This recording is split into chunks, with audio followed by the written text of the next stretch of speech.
साम्राज्याच्या अग्रस्थानी राहून तुम्ही चाल का केला?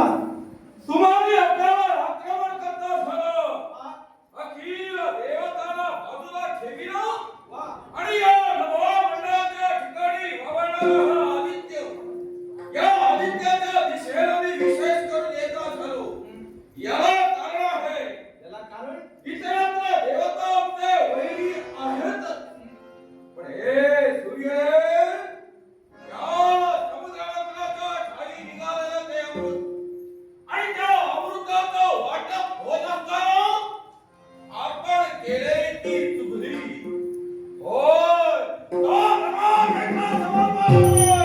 सुमारी दैत्य पूर्व वैमनस्य नजरेसमोर ठेवून या स्वर्गमंडळाला आपण जर आक्रमण करणार असाल तर आपण ऐका. कारण राहू केतूचं शिर मारलं गेलं, ते चंद्र सूर्यानं त्या वैष्णवाला म्हणजे नारायणाला जाऊन कथन केलं, तेव्हा शिर आणि घोडं वेगळी झाली, त्यातून चंद्रग्रहण आणि अमावस्या निर्माण झाली. पण सांगा, विश्वाला नवनिर्मिती देवताकडून घडते आहे, पण तुमच्याकडे आज काय घडलं ते विश्वाला नवनिर्मिती म्हणून घडली आहे. विश्वाला नवनिर्मिती घडविली आता आपण घडला आहात, पण तो परमाणु विश्वाच्या ठिकाणी जेता ठरला गेला असता केवळ देवतांप्रमाणे कृष्णाकृत त्यालाही प्राप्त केलं असतं. विश्वाच्या ठिकाणी यमत्वाचा प्राप्त झाला असता, कंठाशी आलेला तो अमृताचा घोळ, तो देवताच्या शरीराचा अमरत्व प्राप्त करून देण्यापूर्वी आपण केलेल्या चुगलीमुळं त्या नारायणाला त्याचा शिरवा दिलं. निर्माण झाले ते ढोलकी. आम्ही मध्यस्थी केली. त्याला कारण कसं आहे? त्यामुळं तुम्ही आल्यालाच म्हणाला इतरत्र देवतांना सोडिलं आणि या सूर्यलोकाला मी स्वारी केली. इतरत्र देव वेगळे आणि मी वेगळा अशातला भाग नव्हे. रूप नाना असतील पण तत्व मात्र एक आहे. तेव्हा मी तुम्हाला सांगतोय, हा कश्यप अदितीचा पहिला पुत्र आदित्य मला म्हटलं गेलं. तुम्ही सुमारी दैत्य, तुम्ही एकच आहात का? तुम्ही एकच आहात का? नाही ना, तुम्ही हजारो पटीना, कधी कधी 100 मिळून स्वारी करता, कधी कधी 1000 मिळून स्वारी करता. पण काय होतं, मृत्यू लोकाच्या ठिकाणी ऋषीवर ब्राह्मण अर्धदहन करतात. स्नानादी कर्म परिपूर्ण झाल्यानंतर जे अर्ध देतात त्या जलाशयातून दिव्य अस्त्र जलातून निर्माण होतात आणि त्या जलातून जे अस्त्र निर्माण होतात तुमच्यासारखे हजारो सोमाळे दैत्य मारले जातात आणि ते जेवून मला मिळतं. एका एका कल्पांतात तुम्ही मरत आहात आणि माझं तेज वाढत आहे. आता संपणार आहे कोण आणि तेजोमय कोण याचा विचार करा आणि मागं चला. हे आदित्य, विश्वाच्या ठिकाणी यशात्मक केवळ आपल्या देहाचा नाश आपण वेळोवेळी करता आहात, पण पुन्हा तुम्ही जन्माला येऊन स्वतःचा आदित्य निर्माण करण्याची इच्छा पावला होते. तेव्हा हे असुर साम्राज्य लोप पावणार नव्हे. या उलट तुमची या भूमंडलावर पसरणारी किरणं, हा तुमचा दिव्य प्रकाश, हा प्रकाश होते.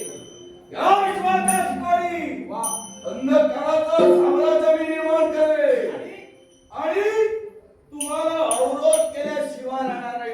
हे तुमचं स्वप्न आहे आणि हे स्वप्न सूर्यदेव कधी पूर्ण होऊ देणार नाही. माझी किरण अडविण्यासाठी तुम्ही किती प्रयत्न करा, यापूर्वी सुद्धा एका धरेवरच्या राजकर्त्यानं धरेविरुद्ध धरणी त्या विश्वाच्या भुजपत्रावर जन्माला आलेला राजा प्रियव्रत यानं सुद्धा सूर्य किरण अडवण्याचा प्रयत्न केला आणि माझा प्रकाश अडविण्यासाठी संपूर्ण सूर्याचा प्रकाश आपल्या राज्यात निघून जावा आणि इतर अंधकार व्हावा म्हणून त्यानं रथात बसून 7 फेऱ्या माझ्या भोवती मारिल्या.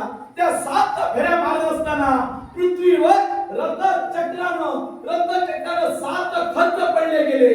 त्या 7 खतातून 7 सागर निर्माण झाले, 7 बेटं निर्माण झाली. त्याने अडविण्यासाठी रथचक्रातून खत पडून 7 सागर निर्माण केले.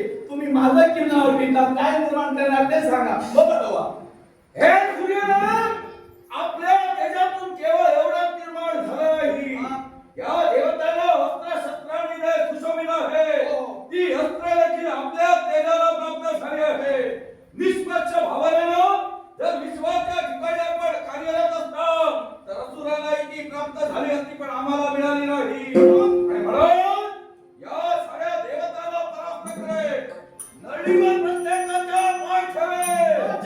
देवतांच्या हे विसरणार.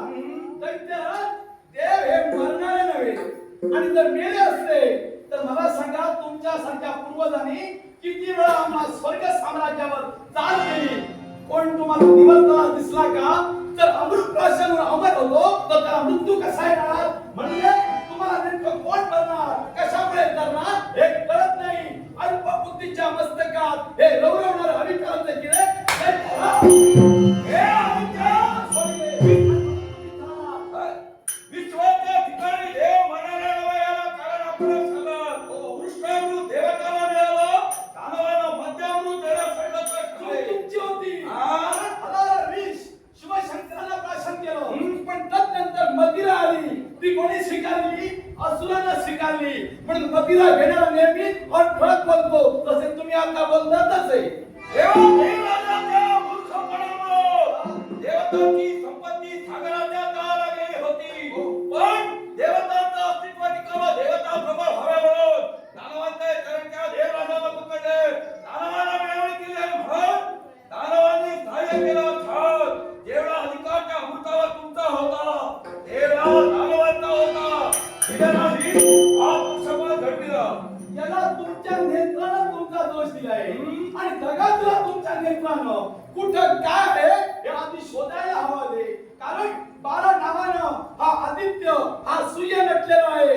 अर्यमान, अंशुमान, कोष्टा, धानु, पर्जन्य, पूषण, भग, मित्र, वरुण, वैवस्वत, विष्णू, इंद्र अशा 12 आदित्य म्हणजे 12 माझे नेत्र आहे. 2 नेत्रानं मी तुझीचा पाहत नाही. ते विश्वास धरतंय ते माझ्या प्रमुख 12 नेत्रानं मी पाहतोय. तेव्हा म्हटलंय चला माझा फिरा आणि दैत्यगुरु शुक्राचार्यांना सांगा उचित काय आणि अनुचित काय हे ठरवा. नंतर दैत्य गुरुला शिकवण्याची मला गरज नाही.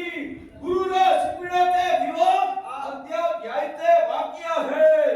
पण एक लक्षात ठेवा, या सर्वानुकतेशी जो पराक्रम आपल्या वाटी दाखवतोय ते ग्रहण निर्माण करतोय.